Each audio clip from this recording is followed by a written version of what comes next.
ಕಾಂಗ್ರೆಸ್ನಲ್ಲಿ ಕುರ್ಚಿ ಬಿಕ್ಕಟ್ಟು ಶಮನವಾಗುವ ರೀತಿ ಕಾಣ್ತಾ ಇಲ್ಲ. ಈ ಮಧ್ಯೆ ಶಾಸಕ ಯತ್ನಾಳ್ 2028ರಲ್ಲಿ ನಾನೇ ಸಿಎಂ ಆಗ್ತೇನೆ ಎಂದಿದ್ದಾರೆ.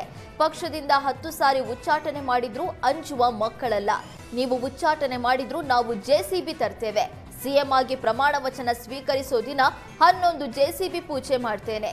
ಓಂ ಶ್ರೀ ಗುರುಬಸವ ಲಿಂಗಾಯ ನಮಃ ಅಂತ ಕೊಠಡಿ ಒಳಗೆ ಹೋಗ್ತೀನಿ ಅಂತ ಸಿಎಂ ಪ್ರಮಾಣ ವಚನ ಹೇಗೆ ಸ್ವೀಕರಿಸ್ತಾರೆ ಅಂತ ಯತ್ನಾಳ್ ಹೇಳಿಕೊಂಡಿದ್ದಾರೆ.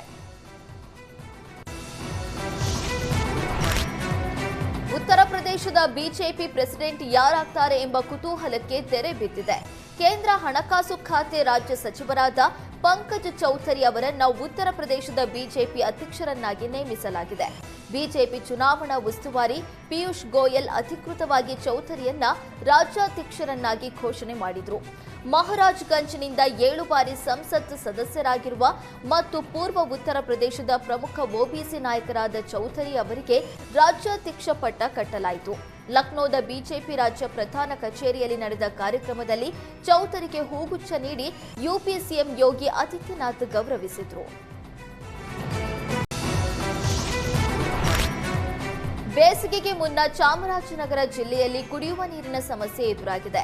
ಪಟ್ಟಣದ 2 ವಾರ್ಡ್ಗಳಲ್ಲಿ ಕಳೆದ 2 ತಿಂಗಳುಗಳಿಂದ ನೀರು ಬಿಡ್ತಾ ಇಲ್ಲ ಅಂತ ಆಕ್ರೋಶ ಹೊರಹಾಕಿದ್ದಾರೆ. ನಗರದ 28 ಹಾಗೂ 29ನೇ ವಾರ್ಡ್ಗಳಲ್ಲಿ ನೀರಿನ ಬವಣೆ ಎದ್ದಿದೆ. 6 ಬೋರ್ವೆಲ್ ಇದ್ರೂ ಕೂಡ ನೀರಿನ ಸಮಸ್ಯೆ ಇದ್ದು ನಗರಸಭಾ ಅಧಿಕಾರಿಗೆ ಜನರು ಹಿಡಿಶಾಪ ಹಾಕಿದ್ದಾರೆ. ಕುಡಿಯುವ ನೀರಿನ ಸಮಸ್ಯೆ ಬಗ್ಗೆ ಅಧಿಕಾರಿಗಳ ಗಮನಕ್ಕೆ ತಂದರೂ ಪ್ರಯೋಜನ ಇಲ್ಲ ಅಂತ ಆಕ್ರೋಶ ಹೊರಹಾಕಿದ್ದಾರೆ. ವಿದ್ಯುತ್ ಉತ್ಪಾದನಾ ಘಟಕಕ್ಕೆ ಸೇರಿದ ಕಲ್ಲಿದ್ದಲು ಅಕ್ರಮ ಸಾಗಾಟ ಮಾಡಿದ ಆರೋಪ ಕೇಳಿಬಂದಿದೆ. ರಾಯಚೂರಿನ ಯರಮರಸ್ ಬಳಿ ಇರುವ ವೈಟಿಪಿಎಸ್ ಘಟಕಕ್ಕೆ ಪೂರ್ಣ ಕಲ್ಲಿದ್ದಲು ಸರಬರಾಜು ಮಾಡ್ತಾ ಇಲ್ಲ ಅಂತ ಆರೋಪಿಸಲಾಗಿದೆ. ವೈಟಿಪಿಎಸ್ ಘಟಕಕ್ಕೆ ಗೂಡ್ಸ್ ರೈಲು ಮೂಲಕ ಕಲ್ಲಿದ್ದಲನ್ನು ಸರಬರಾಜು ಮಾಡಲಾಗುತ್ತೆ. ಆದರೆ ಡಂಪಿಂಗ್ ಬಳಿಕ ಯರಮರಸ್ ರೈಲ್ವೆ ನಿಲ್ದಾಣದ ಬಳಿ ಅಕ್ರಮ ಸಾಗಾಟ ಮಾಡಲಾಗ್ತಿದೆ ಅಂತ ಹೇಳಲಾಗ್ತಿದೆ. ಖಾಸಗಿ ಕಂಪನಿ ಬೋಗಿ ಸ್ವಚ್ಛ ಮಾಡುವ ಟೆಂಡರ್ ಪಡೆದಿದ್ದು, ಟೆಂಡರ್ ಪಡೆದಿರುವ ಖಾಸಗಿ ಕಂಪನಿಯಿಂದ ಸ್ವಚ್ಛತಾ ಕಾರ್ಯದ ಬಳಿಕ ಬೋಗಿಗಳಲ್ಲಿನ ಉಳಿದ ಕಲ್ಲಿದ್ದಲು ಸಂಗ್ರಹಣೆ ಮಾಡಲಾಗ್ತಿದೆ. ಬಳಿಕ ಖಾಸಗಿ ಕಂಪನಿಗಳು ಇಟ್ಟಿಗೆ ಫ್ಯಾಕ್ಟರಿಗಳಿಗೆ ಅಕ್ರಮವಾಗಿ ಕಲ್ಲಿದ್ದಲು ಮಾರಾಟ ಮಾಡಲಾಗುತ್ತೆ ಅಂತ ಸ್ಥಳೀಯರು ಆರೋಪಿಸಿದ್ದಾರೆ. ಕಲ್ಲಿದ್ದಲು ಅಕ್ರಮ ಸಾಗಾಟದ ವಿರುದ್ಧ ಕ್ರಮ ಕೈಗೊಳ್ಳುವುದಕ್ಕೆ ಗ್ರಾಮಸ್ಥರು ಆಗ್ರಹಿಸಿದ್ದಾರೆ.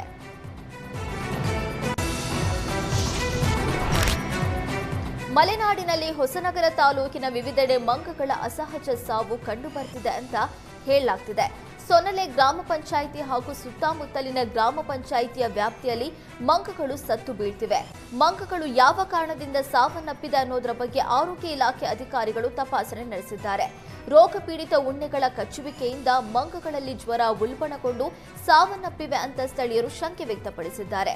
ಸೊನಲೆ ಗ್ರಾಮದಲ್ಲಿ 6ಕ್ಕೂ ಹೆಚ್ಚು ಮಂಗನ ಕಾಯಿಲೆ ಪ್ರಕರಣಗಳು ಪತ್ತೆಯಾಗಿದ್ದು ಗ್ರಾಮಸ್ಥರಲ್ಲಿ ಆತಂಕ ಮೂಡಿಸಿದೆ. ಗ್ರಾಮಕ್ಕೆ ಹಿರಿಯ ಆರೋಗ್ಯ ಮೇಲ್ವಿಚಾರಕ ರಮೇಶ್ ಆಚಾರ್ ಮತ್ತು ಉಮೇಶ್ ಒಳಗೊಂಡ ತಂಡ ಭೇಟಿ ನೀಡಿ ಮಾಹಿತಿ ಪಡೆದುಕೊಳ್ಳುತ್ತಿದ್ದಾರೆ. ಜೊತೆಗೆ ಮುಂಜಾಗೃತಾ ಕ್ರಮದ ಬಗ್ಗೆ ಹಲವು ಸೂಚನೆಗಳನ್ನು ನೀಡಿದ್ದಾರೆ.